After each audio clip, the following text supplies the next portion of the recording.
there guys, this is Malorian, and this will be kind of another book review. So I did the last one there on the Orcs and Goblins, and by the way, I did get the one thing on shields wrong. I didn't realize with the new rules that, yeah, now you're -1 the hits. That's pretty interesting, but that's the big thing here. I have not really gone through the main rules because I glanced through them once, saw that they're still updating them, and kind of stopped.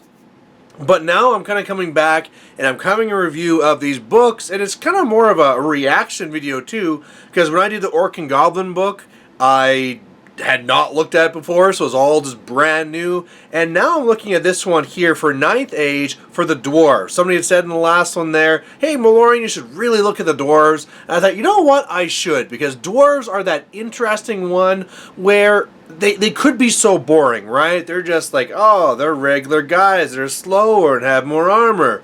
And then so you try and give them something janky and interesting like the rune system, or some sort of like way to make it a different like magic phase with the Anvil and stuff. So I'm really interested to see now what they're going to do with this. They're called now the Dwarven Holds. So we'll see what that's all about. We're going to open it up right now, and we're just going to go through this and talk about what the rules are now. I had learned from the Orc and Goblin one that the actual like prices and the stats, that seems to be really much the same, where they really just want things to be the same and easy to come across, so that people going from 8th to 9th Age, it's just like, yeah, come in here, we have a few little tweaks, some name differences have to happen so we don't get sued, but otherwise, hooray. So let's get into this here.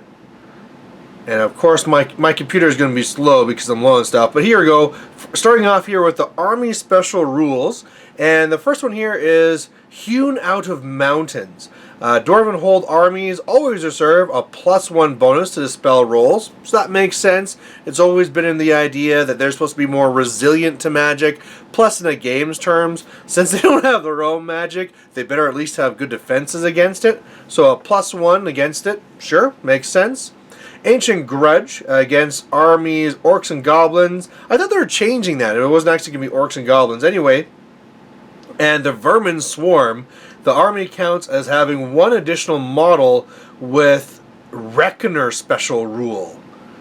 I don't know what that Reckoner Special Rule is. So this is where it's going to come against me that I haven't looked into that. Having 1 additional model with Reckoner. I don't know what it means, but I'm sure it's good. Before that was always just hatred, right? You just got hatred, so you got to re-roll against them. But now it's just 1 additional model with the Reckoner Special Rule. I mean, I'm just trying to think of what that rule would now be. Oh, I mean, if nothing else, for hopefully for those who have not looked at this, this will be a little bit of a taste of what to expect. And then for those who do know what's going on, you get to laugh at me and my ignorance. So next one here is Relentless.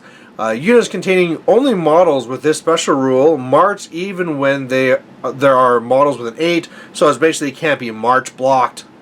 And may march triple their movement if no armies are around 8 inches. Whoa, that's new.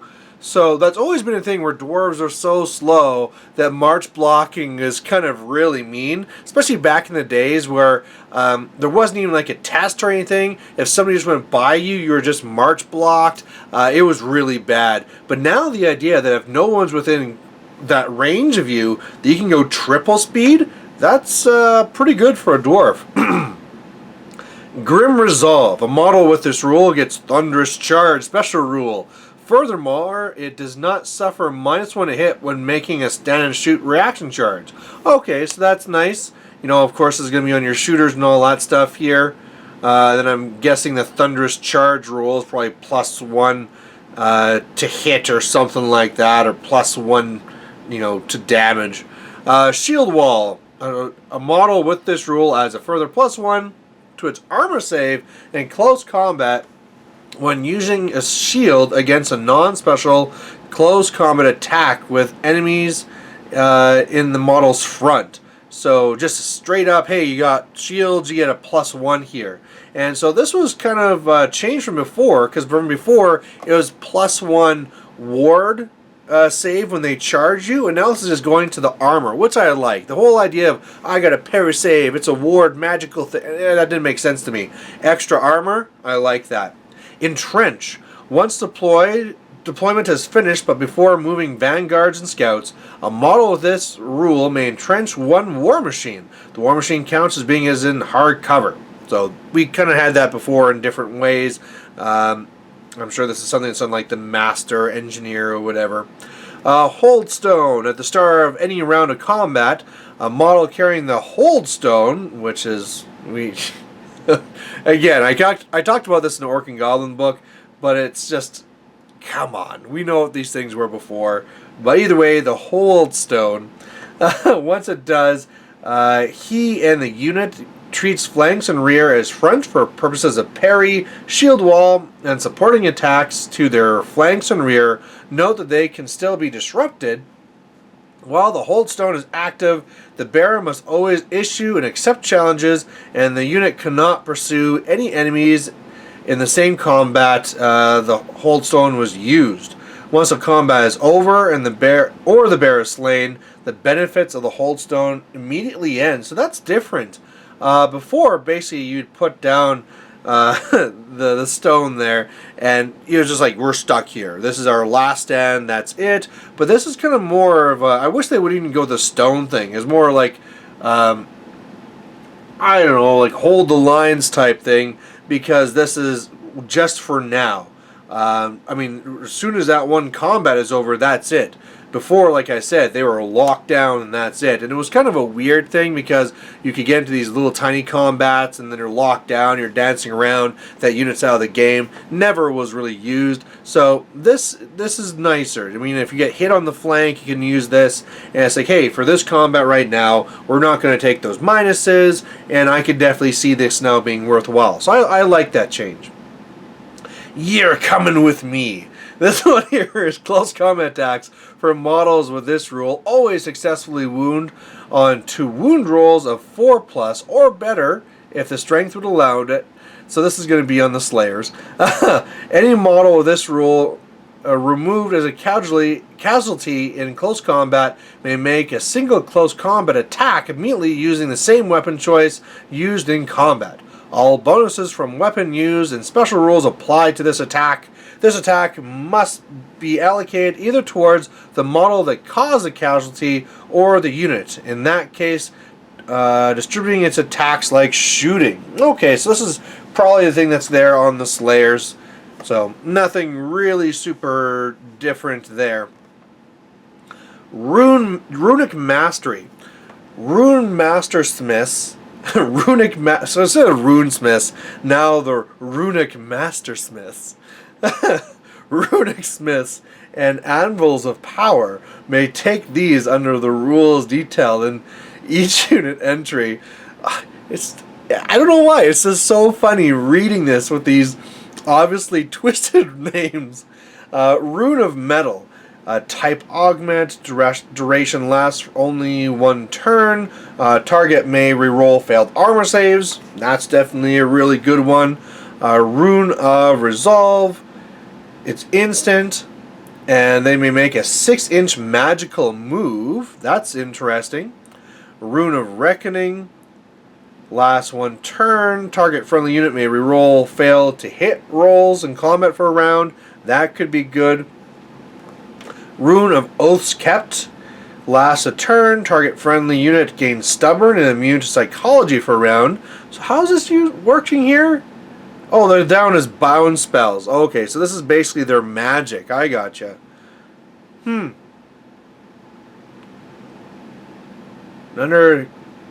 that's interesting. So that's how they're doing their magic phase now. Rune of Glittering Gold is the next one here. Last 1 turn. And they gain blurry and distracting for 1 round. So being -1 to hit from shooting and melee. Rune of True Grit, last 1 turn. All to wound rolls against target friendly unit receive a -1 penalty. So that's kind of nice too. You know, we got some kind of interesting ones here. We're rolling the armor saves. One, of course, to be massive. That's kind of like what we saw in the last book there, too. The 6-inch magical move. I'm assuming this one here is not allowed to be a charge anymore and stuff like that. You know, it's just basically getting you around the board, getting you out of charge lanes. So that could be interesting. Armory, shooting weapons. We have the Worm Slayer rocket. Range 24, strength 8, multiple wounds D3. Flaming attacks and slow to fire. Alright. We also have the Drake shot. So this was a range 18, strength 5, armor piercing, flaming attacks. This is the same thing you saw in the Iron Drakes before. So that's what these shooting things are. Interesting that in these shooting weapons that they're not also listing the crossbows and the handguns. But I guess those are just general. There's always the dwarves had better ones. So I guess we're just using regular crossbows and handguns now, which is alright. Magical standards. Dwarves can use magical standards from common magic items list. So that's different already there. That we're allowed to get some of those things in here. As well as the following runic banners. A BSB may take a magic standard as part of the runic item allowance. So there's the banner of shielding. All units within 6 inches get a 5+ ward save against shooting. Boldness, you get Vanguard. Pretty cheap for that one. Banner of dismay. Units charging the unit reduce their charge distance by D6. So that's alright. It's not really, that's all it is. I mean, I'm seeing already. I'm just going to look down. Oh, and here's all the runes. I was just about to get sad. I was like, you know what? It looks like they don't have your old mixing runes and all stuff, and it's really too bad they got watered down. And just because I want to check, I scroll down, and what do I see? A bajillion runes. So that is awesome. So let's look into this now. Dwarven runes. Dwarven holds army do not use common magical weapons, armor, and arcane items and talismans. They use dwarven relics, or inscribe their own items with powerful runes, creating runic items. Runic items are adequate magic items in all aspects, blah blah blah blah blah. Each combination of runes form a unique magic item which cannot be duplicated. So alright, so what are these runes we have here? So it's just like before, any of your weapons can have up to 3 of these runes. We already saw the other rule where they can't be duplicated. I don't see any master runes being listed here. But, so I guess that's gone. Rune of Fury, +1 attack. Rune of Might, +1 strength. Rune of Precision, +1 to hit. Each. Oh, I see how. So some of these say each, some of these don't. So assumably the ones that don't say each, you can only take once. Rune of Destruction, this one here, multiple wounds. Rune of Excellence. Oh, that's how you turn them into great weapons. Rune of Haste, +2 to initiative. Rune of Flint, flaming attacks. Rune of Penetration, AP 6. Rune of Smashing, counts as strength 10 against units of toughness 5 or more. Oh, okay, we've seen that before. Any suit of armor gets these 3. Shielding, which is a 6+ ward save. And it can be increased for each one that goes on. Alright. Rune of Agus improves the magic resistance by 1. It can go up to magic resistance 4. Rune of Iron, this one here is innate defense 6+. Or it can go up to 5+. Rune of Steel, reroll failed armor saves. Okay, that's a good one. We've seen that before, so it's not like it's a new rune, but it's definitely a good one to have. Rune of Mountains, +1 toughness. Rune of Flesh, the wearer gains +1 additional wound. Illusion. Reroll successful to wound against the wearer. That's pretty nice. You know, you combine that with like the toughness one or something, and it's going to be pretty hard to hurt these guys. So that's a nice one. Rune of Bashing. Get impact hits. Oh god. Yeah, I always love it when slow things get impact hits just because it's just so silly. Anyway, now for the talismans. Rune of Fire, so you get flame attack, kinship, so you get scouting or ambush, Rune of Forge, Fireborn special rule. I am assuming that means immune to fire. Again, I haven't really fully read through all the main rules. Rune of Courage, get stubborn for a turn, enfeeblement, 1 per army. Units within 24 must pass a leadership or be to see if they can actually declare a charge. Okay, that's an interesting rune. You know, leadership is always one of those things where it's a real toss-up, right? But if you know that you're really being attacked from all sides, you're up against something that has low leadership like orcs and goblins, hey, you want to charge me? You better roll that leadership test. Although I seem to remember from the orcs and goblins they have that rule where this stuff is easier. But anyway, yeah, that's interesting. Rune of Infamy. This one here, you cause fear. Rune of Retribution. Again, just 1 per army. At the beginning of the movement phase, friendly units in 6 inches gain devastating charge. Okay. And then we have the arcane stuff. Rune of Spell Disrupting. 1 use only. It's just automatically dispelled. So this is like your dispel scroll type thing. But now it's only 1 per army. So as before, you could get several of these. Now it's just 1. And that's always kind of nice. I mean, you used to always see these before with the dispel scrolls, where you had your spell scroll caddies that always carry the 2, and it happened multiple times, and that got stopped, and you can only take the 1, but then dwarves kind of got around it, so here that's stopping that. Rune of Spell Devouring, same thing, but I bet you on a 4+ they can get rid of it. Oh, this is automatic. So that's way better.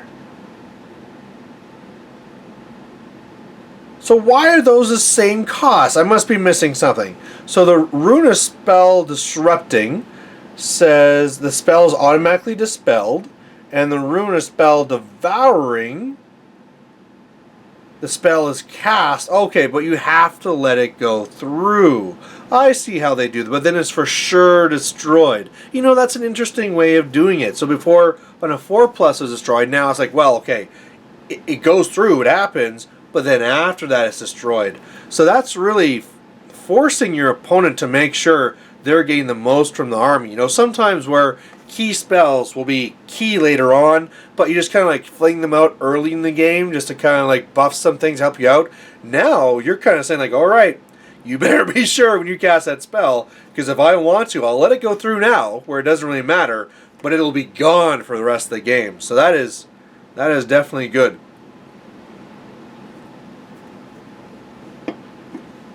Rune of Mastery, reroll the power die when you're doing a bound spell. Brilliance, +1 to cast. Rune of Harnessing, whenever you successfully dispel a spell, they may add a +1 to result of his next bound spell cast. And that could stack. Oh, that's interesting.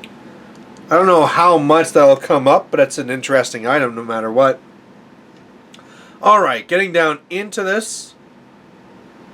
Oh, now we're going to see what this Reckoner thing is. Okay, good. So we're getting now into the actual list here. So first thing is a Dwarf King. The stats are looking very much the same as what they used to be. How much can you get now of Runic items? Same thing, 125 points like it used to be. There's this Palanquin and Throne of War they can go on. I assume it's, you know, the Throne of War. That's something that only a special character had before. Now it looks like they can have it for these guys too. So I'll have to kind of see what that actually does. But a Reckoner, we'll see what this rule does. For each model with this rule, may choose one enemy model or unit after both players finish their Vanguard moves. All models in your army have hatred against the chosen enemy. That's pretty good.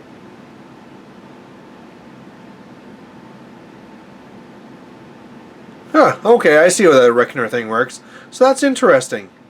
It's just a way to get hatred out there, really.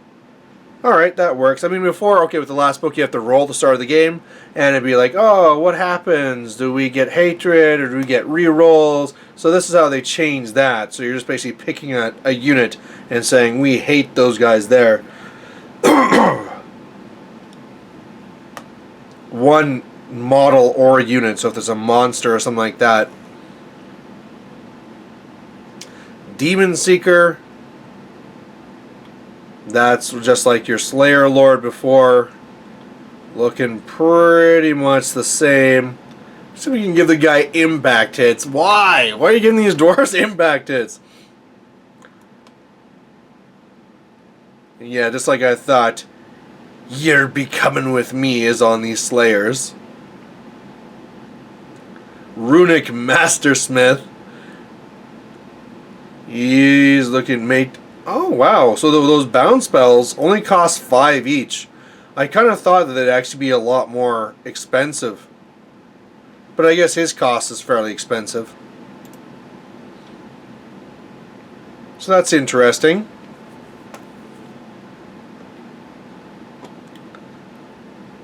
Oh, I see. And the power level determines the range as well. Huh. Alright. Master Engineer. Lots of stuff here. You can take a lot of different weapons. That's cool. And you can give out abilities like +1 to hit and re-roll 1s to wound. So that's interesting. Guild Master. Oh, this is just your dwarf thing. Okay. So a regular type thing there. Can be a BSB up to 75 points. Again, yeah, you can get his armor pretty awesome with a shield and stuff. Because he has a shield wall, so right with a plate armor and then just giving him a shield, that's a 2+ armor right there. So, always great for dwarves. Regular engineer, he has the entrenched like you'd think he would rule. It's really neat actually that these regular engineers can take the Drake shot and the Worm Slayer rockets, you know, these little extra type of guns.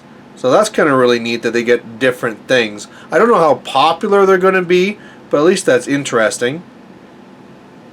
The Runic Smith, they can also take the bounce spells at 5 points per spell. All the rest of it going there. Dragon Seeker, he's a little bit more. Yeah, he's still the same thing. He's just your Slayer hero. And same type of thing. Again, impact hits. And 25 points. 25 points to get impact hits. On a speed 3 guy. Maybe just like shield impact hits change too, and so I'm actually looking at this wrong. But if you only get impact hits when you charge, this is a little bit silly. Dwarf Warriors, basically 7 points a model. And then of course if you want any gear, it gets more expensive from there. Shields and...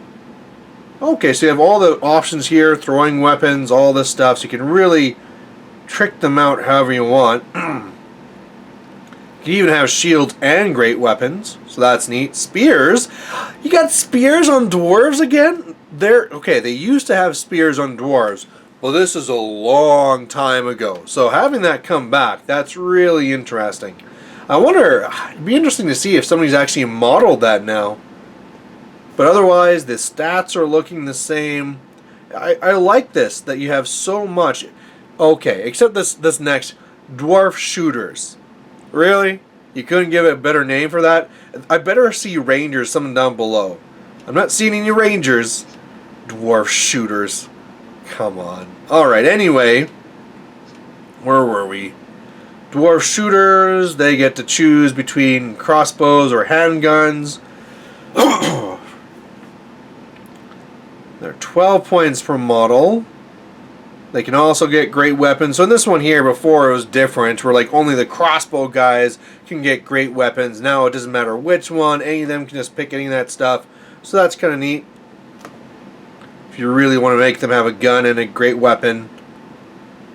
You could also go for the the gun and the great weapon and the shield. You know, you can have all the stuff if you want.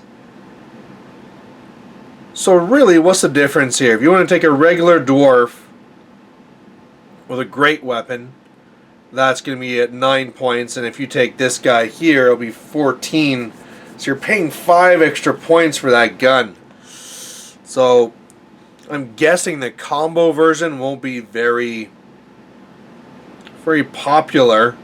Maybe if you're going for elite thing, but again, you can't make these guys a hordes anymore, right? You get 10 models, you can get them up to 25.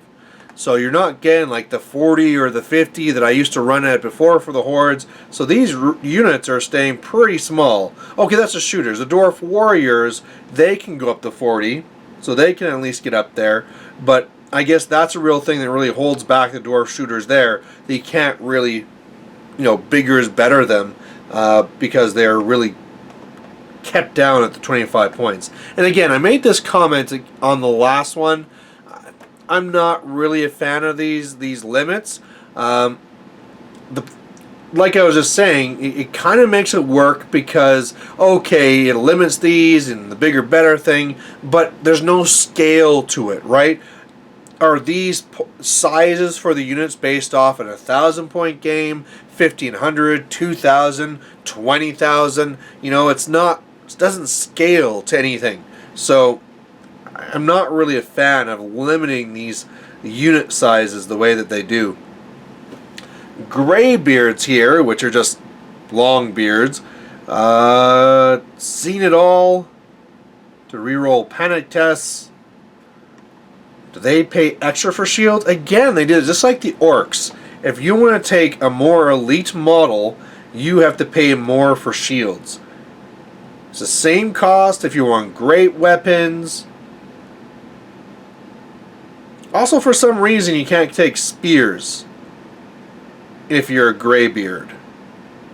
So it's interesting that they added them up here. Really cool to see that. But as a graybeard, you can't take a spear. They can get ambushed. That's really neat. And they can get scout. So that's really cool. A lot of different things you can do with the graybeards here.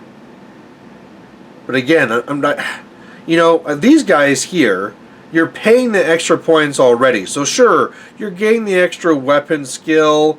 You're paying the extra points per model already. So I don't really see why their shields are more expensive.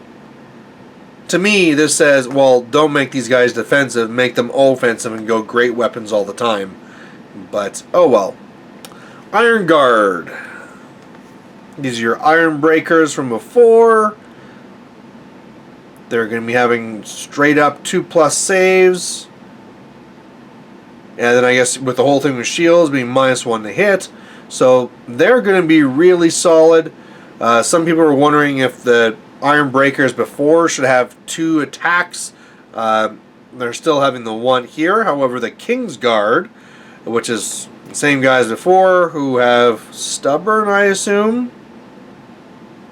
Oh, bodyguard is probably part of the bodyguard rule. No, I don't see it.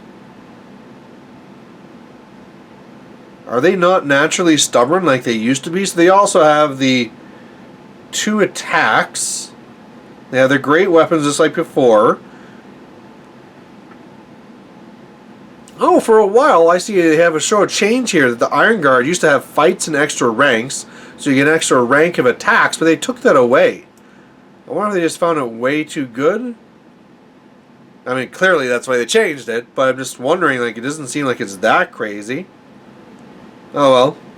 They decided to take that away. I'm not seeing that where the King's Guard gets stubborn like they used to. Maybe that's what bodyguard means. That you're stubborn if you're with a general. Oh well. Forge Guard. These guys here, so these are your Iron Drakes. They get to shoot their stuff. Hooray, hooray. Death Seekers. These should be your Slayers. Yeah, additional hand weapon and great weapon. The "you're becoming with me" rule. Oh, you can actually give them Vanguard for a point per model. That's really cool. I like that. So a little bit move up after everybody's gone. That's very well worth it. I like that they have the Vanguard. That's a good change. The Steam Copta. So this one here, a little bit of changes to it. Has a Drake shot. So that's new. Get a Flame Blasta. Anvil of Power, which is your Anvil of Doom. Gives you access to more bound spells. Runic Storms. This is where this suffer D6 strength 6 hits, which are magical. Flying can't be flying. That's just like the Anvil of Doom was before. Rune of Shattered Earth. Suffers 2d6 strength 4 hits, which are magical. And they'll be -1 to hit and treat all terrain as dangerous terrain. So that's pretty nice. Rune of Cleansing. I can see here this one recently changed, and now you remove 1 spell out. Okay. So if you have some spell that's really doing something nasty to you, you can take that away. I could see that. I don't know if that was here before, but I mean, in the old book, the next power was like, oh, you get to, rally right away, and you're fearless, and so it didn't really come up ever. Range 60, so it really is pretty much anywhere on the board. So, okay. Minimal bound spells. I mean, and of course you have the moving stuff from before too as well, but so they changed that. I see what they did. They split that into 2, took out the one, or both now, and added in this cleansing thing. So that's different. I mean, they're kind of giving the magic phase with all this stuff here, a whole bunch of bound spells. That's something that people had really talked about before. Maybe that's the way you do dwarves and bound spells. Maybe. I mean, you kind of want to make it function like all the other armies. But at the same time, you kind of don't, because they're supposed to not be casting magic. So, I don't know, I'm a little bit torn on that change. Dwarf Ballista, just a bolt thrower.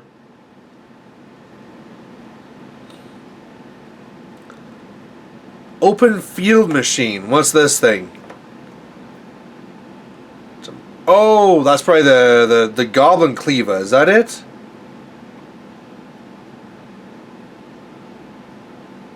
Catapult?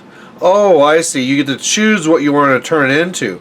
So you can either be a dwarf catapult for free, or you can pay to upgrade this into a cannon. Oh, then the cannon can either be shot as a cannon or as a volley gun.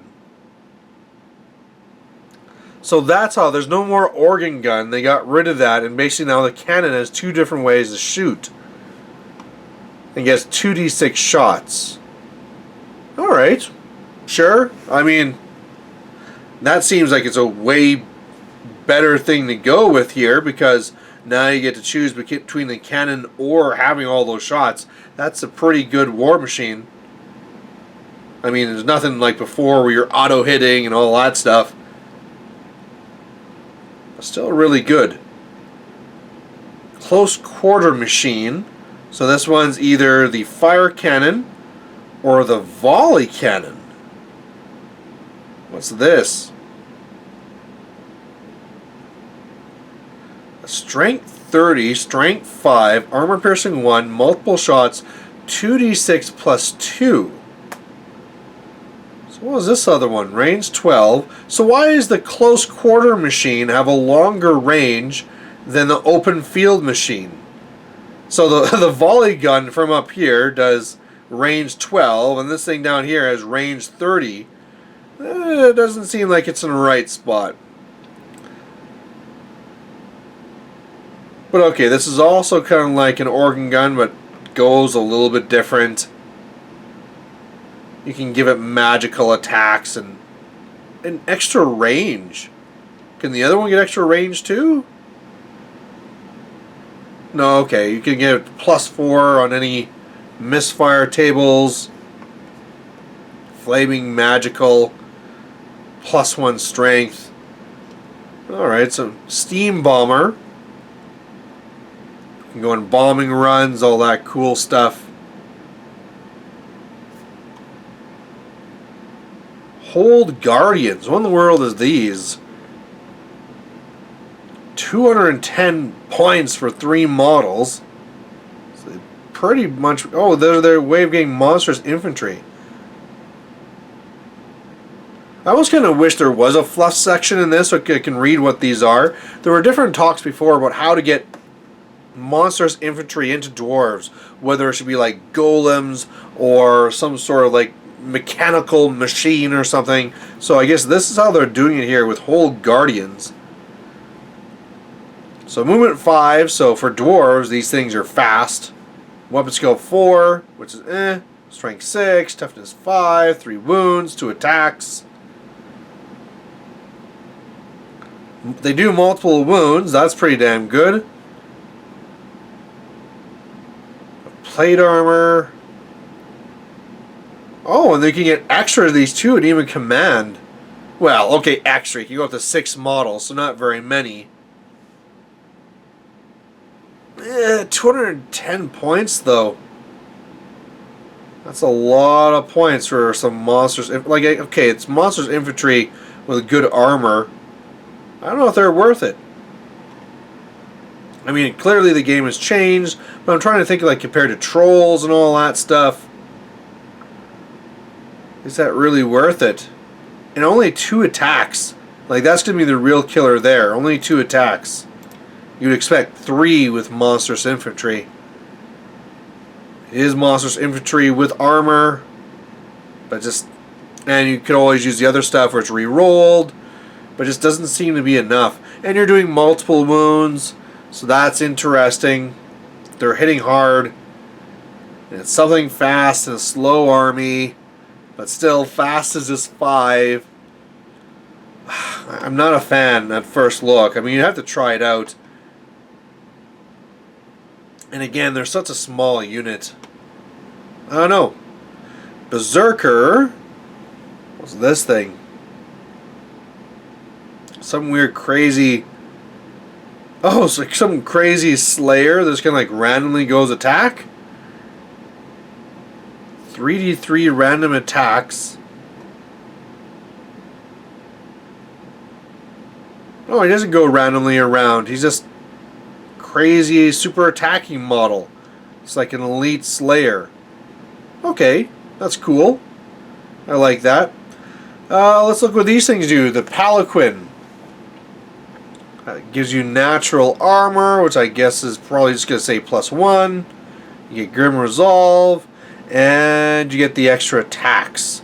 Now before, yeah, you get the 2 weapon skill 5, strength 4 attacks, and now it actually specifies. That was a problem before with these things. There were shield bearers before, is it didn't give you a base size. I like that in this new book, that on every one it tells you specifically what base this is on, so that's nice. Otherwise, you could go into a Throne of War.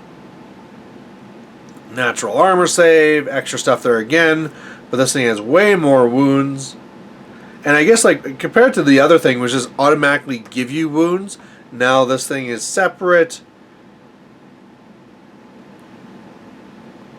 The character mounted on a Throne of War increases the range of his inspiring presence to 18 inches. If he's a general. And may choose D3 +1 units instead of 1 for the purpose of Reckoner. So you get extra hatred. All friendly units within 6 of this get Swift Stride. That's good for a slow army. If the character mounted on a Throne of War joins a unit and is subsequently slain, the unit gains Frenzy.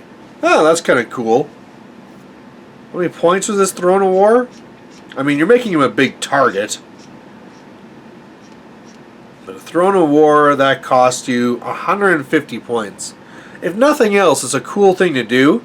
I'm guessing it's suicide for your general. Although, really, you could take so much defensive gear, you probably could be fine, but then you're looking to a big points investment. I really haven't looked into the game to know whether it's really hero hammer or stuff like that, but I'm guessing instead of wanting to invest into this crazy dwarf king with all this like super throne of war, you're probably better off just trying to get more elite troops, more war machines. So I'm guessing that's not the way to go tactically, but otherwise it's a fun thing to do for sure. And the model that they currently had for it was really good looking. Even though it was an old model, still was a great model. So otherwise, I'll scroll back down. We have a quick reference sheet, a change log, and that's that. So there you go. There's the Dwarf book. You know, again, just like we saw with the Orcs and Goblins, it's small changes, not major sweeping things. Although I get the feeling that more changed here than with the Orcs and Goblins. With the Orcs and Goblins, there was a little bit of change with like the animosity and stuff like that, and the chopper rule. Here, it was more changing over to, well, the bound spells was the massive thing, a few changes to some items, but the way that the guns worked and the way that the Anvil and the magic phase works, that's always been a key thing here. And so the change they've made, again, I'm still on the fence whether I like the idea of them being bound spells as opposed to something that happens automatically or something that you have to roll for. But either way, it's something new and it's interesting. And that's kind of what I want to see from these 9th Age books. Something that they took and really changed. Because again, we talked about how you want it to be the same-ish, so it's easy to transfer from 8th to 9th, but you got to fix it too, and you got to make it your own, right? You're going to have to go forward, you have to change these things up, and keep this interesting. Like down there, we talked about that new unit, the, what are they called? The things that are like the big monsters, infantry stuff. The Hold Guardians. That's what you need to be adding in here. Interesting new stuff that wasn't there before. I don't know if there's actually models that are recommended for these. You know, I'm kind of out of the loop there. But that's interesting. You know, even the fact that I thought like, oh, I don't think they're worth it, doesn't matter. It's something new, it's something different, and I like seeing stuff like that here in the book. You know, like this Berserker, again, something crazy, single guy running around, I'm going to kill stuff. Sure, that's fantastic. Love it. So there you go. There is the Dwarf book. Thanks for listening. Hopefully I didn't make a bunch of mistakes like before, and we'll catch you later. Bye.